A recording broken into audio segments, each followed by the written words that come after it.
ایک اور کمال کا وصف پیران پیر کا جو بڑا ہی عجیب ہے، اتنا بڑا جس کا مرتبہ ہو، جس کے اشارے سے کام ہو جاتے ہوں، جس کی کرامتوں کا ایک پورا دفتر ہو، لوگ دور دور سے آ کر اپنی مرادیں جن سے پاتے ہوں، ان کے اپنے خوف خدا کا عالم کیا ہے؟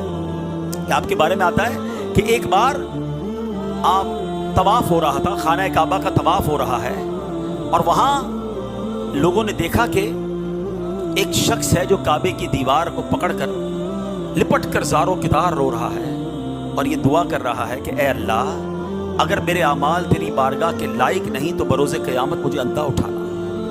اچھا، لوگوں نے کہا کہ کیسی عجیب و غریب دعا جو بندہ دعا کر رہا ہے کہ یا اللہ مجھے اندھا اٹھانا۔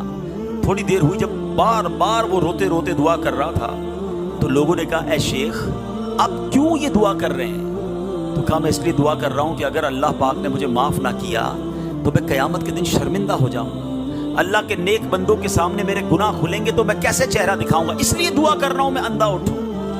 لوگ آپ کو پہچان نہیں سکے، کہا آپ ہیں کون، آپ کا نام کیا ہے؟ تو آپ جانتے ہیں یہ دعا کرنے والا کون تھا؟ کوئی اور نہیں، شیخ عبد القادر جیلانی تھے۔ غوث اعظم یہ دعا کر رہے ہیں، اللہ مجھے قیامت کے دن اندھا اٹھانا۔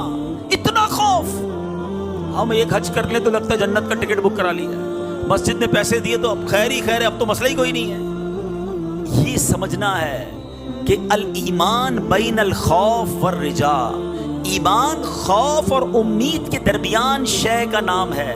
یہ جو کہتے ہیں نا یار اللہ معاف کرنے والا ہے، بھائی جو کرنا ہے کرو، اللہ معاف کر دے گا، بھائی اللہ معاف کرنے والا بھی، اللہ پکڑنے والا بھی ہے۔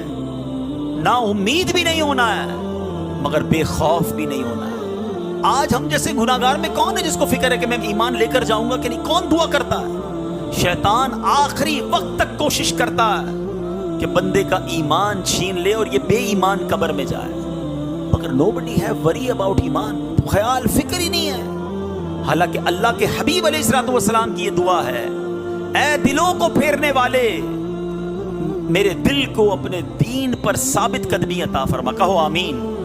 یہ اللہ کے نبی دعا کر رہے ہیں، کیوں؟ میری اور آپ کی تربیت کے لیے کہ فکر کرو ایمان کی، اور غوث اعظم کا یہ عالم ہے۔ تو کاش ہمیں غوث اعظم کے صدقے خوف خدا نصیب ہو جائے۔